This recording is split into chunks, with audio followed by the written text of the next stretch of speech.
All right, Tiki. So there's so many reasons that I wanted to talk to you and get you to basically talk to your 18-year-old self, to influencer nation, if you will. And so, the two main things that I love about you as I've gotten to know you and as I watched your story before we ever met is you had the ability to see life after sports even while you were still a great athlete. Yeah. Number two, as social media has developed, you not only get it as a personal brand, but you've created a business. You've co-founded a business that's targeting influencer marketing and has done it really on the cutting edge and before everyone else. So we're going to get into those things, but let's start with your story. A lot of people might not know your story, where you came from, how you came up. So just kind of take us. Yeah, my life is interesting. It's fun though. Me and my twin brother were premature, born in Blacksburg. And that's only interesting because my mom and dad went to school at Virginia Tech. Obviously, when we matriculated to college, we went to Virginia instead. And a lot of it was because of my father, who we didn't really know. And when we got of age, we didn't want to follow, we didn't want to follow in his footsteps to be athletes at Tech. And so one of the reasons that we went to Virginia was that. Obviously, it was also a great academic institution. But it was something my mom always emphasized: be your own person, be your own man. Don't let whatever people think should define you. Obviously, we were always good athletes, played football, basketball, baseball, soccer, did everything. And as you get older and you turn into a really good athlete, that's how people want to define you. And my mother wouldn't let that happen. And so she always said, schoolwork first, if you fall off the steps tomorrow and break your ankle, you might never play football again. And so we put it on ourselves to be great students also. And so I graduated college or high school as number 11 in my class, but there was 11 of us that had 4 O's. So we technically had 11. We basically had 11 valedictorians. Wow. So I was valedictorian in my high school. Valedictorian. Then went to Virginia and wanted to be an astronaut. And so I went to the engineering school. Obviously, I'm there on football scholarship, but I'm there to study and be the best student I can be also. Eventually, I made my way into the business school where I studied management information systems, which is essentially database design and programming. Back then, that's a big deal. Because remember, I went to college when dial-ups were still the way to connect to the internet. And you know what? One thing that's interesting, another Tiki's an influencer ambassador, and another influencer ambassador is a guy named Cole Kublik. I don't know if you remember Cole. He played football at Auburn, and I was interviewing him. And you know what he said? He said Tiki was always ahead of the curve. ESPN did this live chat thing back in college. Yeah. And he played at the same time you did. And you were like one of the guys nationally that was into that. And there's an Auburn guy that was Cole's teammate, and he was like, everybody was like, what are they doing? Why are they into this live chat thing? It's funny because I did that, and they also had me come down and speak to the student athletes down at Auburn because I was one of the top 8 student athletes coming out of college. So I didn't mean to interrupt you, but I had to bring that up. Here's the odd thing. So my dream job, while all my colleagues in the business school they're networking with J.P. Morgan or KPMG or whatever job they want to go take in the business sector, I'm thinking, man, I want to go work for Oracle, or I want to go work for Microsoft. And then football gets in the way, and I get really good, and ultimately get drafted to the New York Giants. So this dream of being a programmer and starting the cutting edge of technology is obviously put on hold. I think I graduated in '97. 2000 is when the world started to really become hip to what programming and technology is going to do for us because of Y2K. Right. People were terrified what was going to happen when Y2K came around. It's going to change and it's going to go back to 1900. Yeah, that's what people think, but logically it made no sense. Because if a database was built in, say, 1950 something, and you only have 2 digits, 2 spaces reserved for date, you have 50 years before it actually becomes an issue. And so I always knew it was going to be much ado about nothing, but when you're programming on COBOL and C++, you think about those things. Now they're on to so many other different programming languages, which I don't know because I spent a decade playing football. Right. Obviously, I played football for 10 years with the Giants, and it was an amazing career that I had. And when I retired, I was looking for what's next.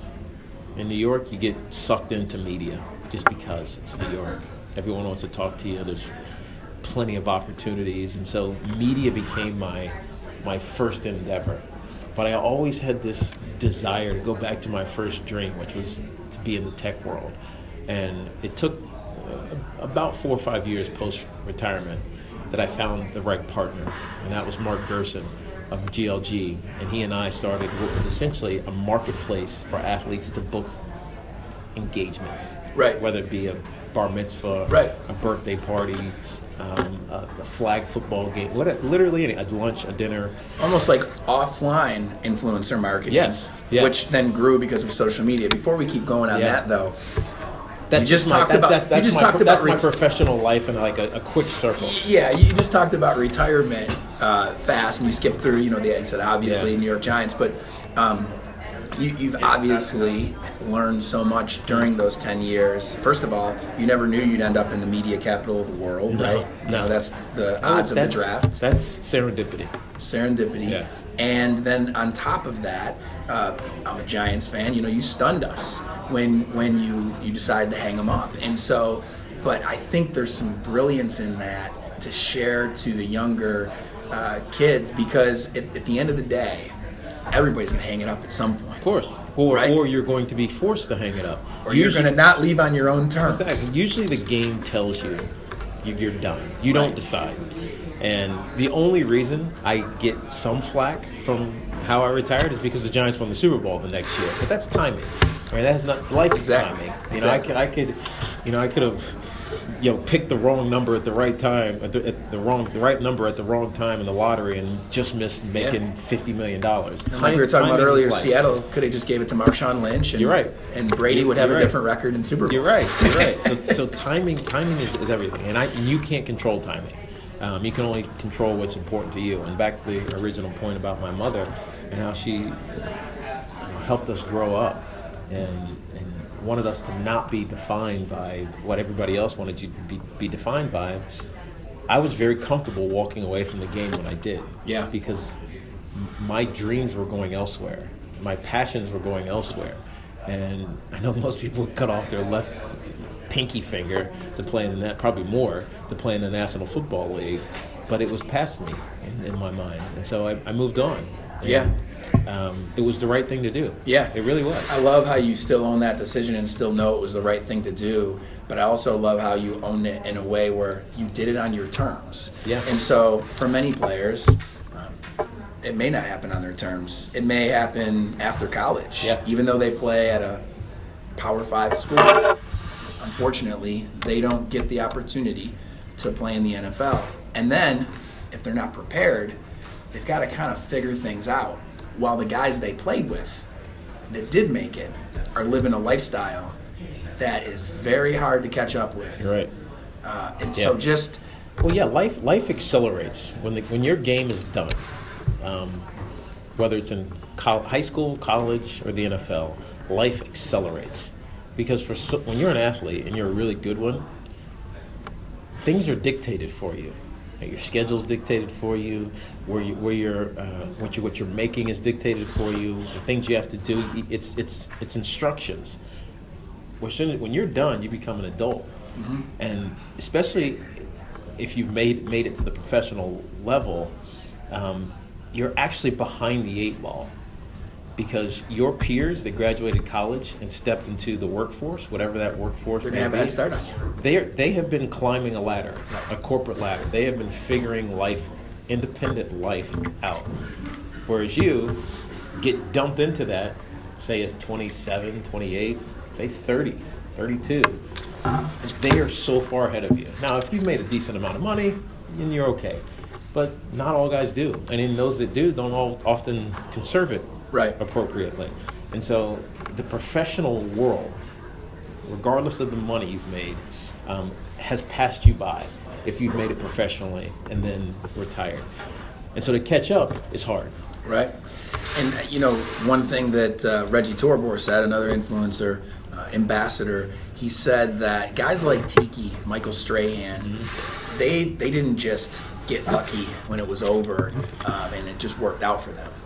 they've been preparing for that for years. He talked about with Strahan, him doing local radio, local TV. Like, he didn't just end up on, Good Morning America. Tiki didn't just get a radio show that your radio show is growing now. Tiki didn't just co-found, a tech company by chance, right? Because you had some money and you threw it at it, right? Like you've been preparing for that. How important is that for athletes to start doing even at the college level? I know it's hard because there's a dream. Well, actually, no. At college, it's easier because especially if you're at a bigger college or that has a large alumni base and you're an athlete, and you don't have to be a really popular one or an accomplished one. You just have to be associated with that athletic program.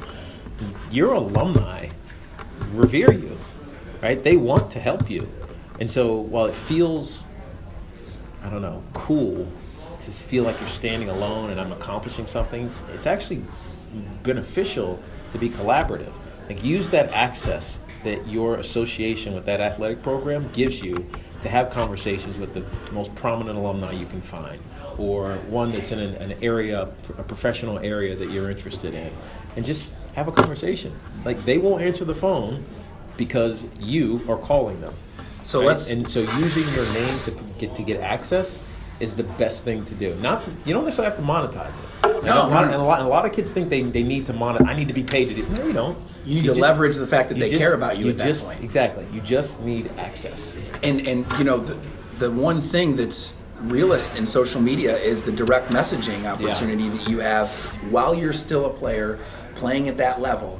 You have the credibility to get, the donors at whatever big program you want to name, who are CEOs and influential people making big decisions, and use direct message, or if they're not on social, use email to get an answer, to get engaged. Right, just to get a response. If every kid did that 10 times during their 4 years, how much different would it be when it was over? Can you imagine if I think of the, for instance, I'm a University of Virginia graduate. I understand and understood always the value of my degree. Obviously, for what it would provide me professionally down the road, but more importantly, the larger alumni community that it tied me to. Right. So just say I wanted to get to finance. For some reason, I had a bend for finance, and I'm a superstar running back or whatever at the University of Virginia. You were. Well, I was. I'm using it as an example, but facetious because I didn't do this. But if I had done this, say I wanted to get into finance, what would have stopped me from finding Paul Tudor Jones? Who was one of our great alumni, and just sending him a note. I guarantee you he responds. Guarantee you he responds. It's no different at the University of Texas or at Alabama. There's some executive who is a huge football fan or baseball fan or basketball fan and would love to engage with you or at least answer your question, be of assistance to you. I think they'd be impressed too. Not only would they think it's cool because you have the social capital, we'll call it, because you're playing, but also they'd be surprised. Like, of course, because you take the initiative. This kid is taking initiative. He's a self-starter. You're self-starter. And once you make that impression on somebody, it lasts forever. So we are both saying that we wish we did that. Yeah. And so if you're listening or watching, like, you have to consider the platform while you've got it. That's awesome. Yeah, but the problem was it didn't exist. Right? It didn't exist when I was around. And I think that's a perfect transition. It didn't exist, and you say a lot of things about this topic, athletes and social, but one thing you said is, the opportunity for the school and their brand to collaborate and work together with the athletes and their personal brands it's almost like they can borrow each other's brands. It's an amazing opportunity, and it's not being done by either, instead other people. Yes. Outside influences are using those brands for whatever reason. Some of it's good, some of it's selfish and monetized outside of the entity that we're talking about, the player or the university. And so when I think about how social media should work, I've never been one to just throw random things on social media. You have to think about it with purpose. And there's a story that I'm crafting. And everybody tells stories. The oldest way of communication in humanity, to be honest with you. It's how history has gotten passed down. Everything you do, you have to think about is telling a story. And this is who I am. This is what I care about. This is what's interesting to me. And with the hopes that on the other side of that story, you'll find like-minded individuals who will say, oh, I like that too. I'm interested in that too. I really like this guy's personality. I want to be associated with him. And if you get enough of those, then brands start taking notice. And you become what we're describing, or now has become the catchphrase, an influencer. And I don't think enough athletes think of it that way. They think of it as their this isn't just for athletes, but this is all people, but we're talking specifically about athletes. They look at it as their platform to just be cool. Right. Which is okay, as long as you're not being destructive to that brand that you actually need to build. Well, I heard somebody say this. A very brilliant guy that's in this world said, I said to him, I said, marketing is basically made up of three things on a triangle. You got the message, the market, and the media. Yeah. The media here are these different social tools. The market are your actual followers. Yeah. So if you have 100 followers and 60 of them are, let's say you're an NFL player, and you have 100 followers, 100,000 followers, obviously. 100's easy to remember. So you're 100,000 followers, you're AJ Green, and 60,000 of your followers actually are from when you played at Georgia. But yet your message, remember it's message, market, media, your message going through that media is nothing, you never post anything about Georgia. You're right. But yet they're following you because of your time at Georgia. When Georgia wins, why would you not post a photo of you when you played there with Go Dogs, the WGS, right? Like, that's, you got to know your market. And that's what's missed a lot in social media. Who's actually following me? Who actually cares about me? At least as it pertains to social platforms. Yeah. And how do I best utilize those that are following me? Yeah. And as you maximize that, then you can expand. Then you can talk about things that are outside of your lane, so to speak. But you're right. You're right. It's not something that most influencers think about. Okay, so you're in a position now where you're way out of football, right? You're all over the place. You got a lot of cool things going on. You're part of a nonprofit. That's how we met. That is doing some amazing work, Culture City. You're doing what you're doing with your radio show, and then Thuzio and now Julius. How do you juggle your time and focus on what really matters and say no to all the noise, especially out there in this city? And just kind of catch people up on what you're doing with those three things and anything else. You missed the 6 kids that I have. And you have 6 kids. I'm a great delegator. I have a fantastic wife, Tracy, who my second wife, and we have 2 kids together, Brooklyn and Tegan, who are 3 and 10 months, and my older kids, 15 and 14 and 13, and now 7-year-old twins. They live in Greenwich, and it's difficult, but it works because of a good relationship with my ex-wife. But with Thuzio, one of my early, and really mine and Mark Gerson's early thoughts was we have to hire the smartest people that we can, those that we can trust to delegate duties to and empower them to make the right decisions. Not always second guess, not always say this is, don't have that pride and ownership. I'm squeezing so tight and owning that creativity is compressed and it's stunted, right? It's more like a loose hand where you want to guide but not crush. And so we hired great people, and so I feel confident and comfortable with my business, mine and Mark's business, and Jared, our CEO, who's also one of the founders, going in the right directions because we hired the right people to begin with. And that's hard, right? It seems like it's easy to find the right people. It's very hard. And people smarter than you, who are more talented than you, and you being okay with letting go, knowing they're going to do a better job than you would anyways. You're right. That's leadership. You're right. The coach that's coaching the Giants right now can't go out there and play. Cannot go out on the field. No coach has ever been on the field. That's right. The coach can only instruct and empower and trust that they're going to do the right thing. All right, so if you were talking to yourself at 18, we already talked about one thing you said you'd do, but just in general, what's some advice that you would give yourself now, being in the second of life you're in? So it's interesting with athletes, and I've had this observation for a few years. Not a lot of athletes are taught how to be social. I'm not talking about social media, I mean social. Like to have a conversation, to shake someone's hand, to take the initiative to meet someone. They're not taught how to do that. They're taught how to be great athletes. And so when they get put in social situations, sometimes they're very uncomfortable. Like they become uncomfortable with their celebrity because it's not something that they've ever learned how to be. You're not taught to be a celebrity. You're not expected to be a celebrity. You're expected to be great at what you're doing. And because you're great at what you're doing, you just become a celebrity. Right. But being that is difficult. Some people have done it really well, but a lot don't. So they'll get into a room. There'll be who knows in that room, someone very influential or not, and they're standing in the corner on their phone. And hoping maybe somebody won't come up to them. Yes, yes, that's exactly right.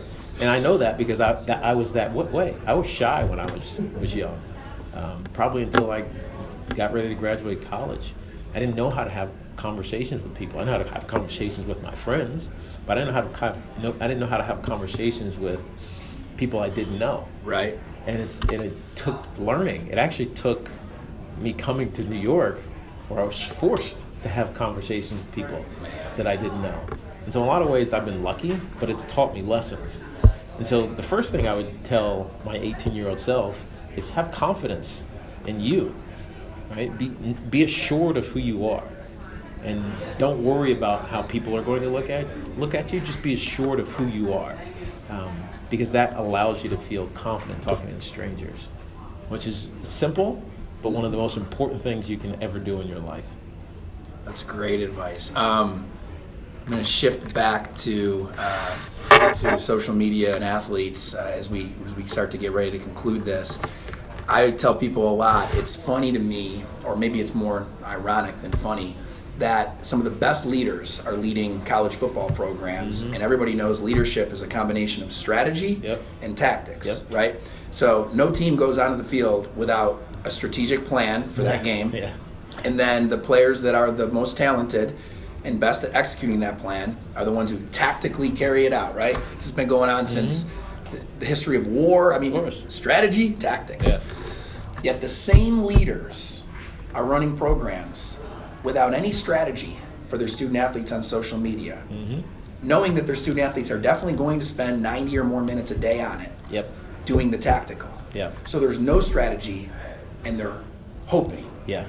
They're hoping that they get it right, that they do it right. So which is not how any coach or administrator would ever expect a football, basketball, baseball, whatever team to find success. You would never do that. Never. And the brand of the school that has a century of history. Look, we're in a different world. You know this, Joe. We're in a different world now. Social media didn't exist. I was just learning how to program HTML, much less exploit it back in '97 when I graduated from college. Now it takes over kids' worlds when they're 13, 14, 15, and social media has only exacerbated that. You have to have a plan, and you have to have programs to give kids their own plan as well. And if you can do it in collaboration with the university, then there's an enormous opportunity to create this shared branding opportunity that could be massive. And how you get there is the question that everybody's looking how to answer. Right. Obviously, it's complicated because of the NCAA and monetizing said brands.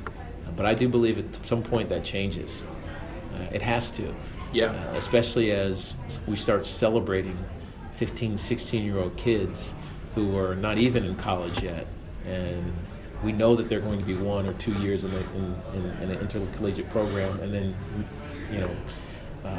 putting themselves into the professional ranks. Right? How do you best capture what they bring, and how do you best monetize that for all parties involved? That's the question that's waiting to be answered when it comes to NCAA sports. And how you do that is I think simple, but complicated to get executed. Well, that's what we're trying to do at Influencer, and we're trying to start simple, right? It's like not just with student athletes, but social media in general, and you know this from what Julius has done, an influencer platform, right? It's so hard to find channels nowadays, and I would count an account on Instagram or Twitter of a person as a channel just as much as I would count ABC, who's televising Dancing with the Stars. They're Right. all channels. When I was a kid, we had 40 channels. And then in 2000, when I graduated from high school, we had 2,000 channels. And then all of a sudden, we've got millions of channels, maybe billions. I would say. And so if we've got billions of channels, what we want to do with Influencer is through a dashboard, through a system that allows an aggregation of accounts to be in one place, see all the brand tentacles that are your student athletes representing your school and empower them with a plan. Yeah, no, as I think about it in real time, I'm sure there will be resistance from the athlete, because the athlete doesn't want to be monitored. And they don't want Big Brother. No, they don't want Big Brother. They don't want to be told what they can and cannot do on social media. But in some ways, being held accountable, just like you are on the football field, is the most important thing that can happen to them. Yeah. Right? Because what let's say Nick Saban is teaching a left tackle that's going to help him, win a game on Saturday afternoon and hopefully get to another national championship. If that same type of message is presented to that same athlete on his social media account, this isn't going to help you get in the NFL, but this is going to help you monetize yourself down the line. Even if it's just getting a job. Building your brand, right, whether you're in the NFL or not, is invaluable to this player. Mm-hmm. And so, while initially he might say, I don't want to be monitored, I don't want to be put into a box and told what I can and cannot do, it's actually probably significantly more valuable than what Coach Saban is telling him to do is going to get him into the National Football League. And then around our dashboard, we help our clients, the universities, equip the student athlete with content from the paid media staff they have, and equip them with education from guys like you, guys like Gary Vaynerchuk, right? Yeah. And so, full circle, that's our initial approach. But like you said, it's an ever-evolving field. And see, the beauty of this world, and it's no different than with my company, which started as Thusio and now as two businesses, Julius, which is a SaaS product, and the Thusio Executive Club, which is an event company. You're going to pivot. You're going to learn along the way, and realize this works, this doesn't work, and this is what my client or my user needs.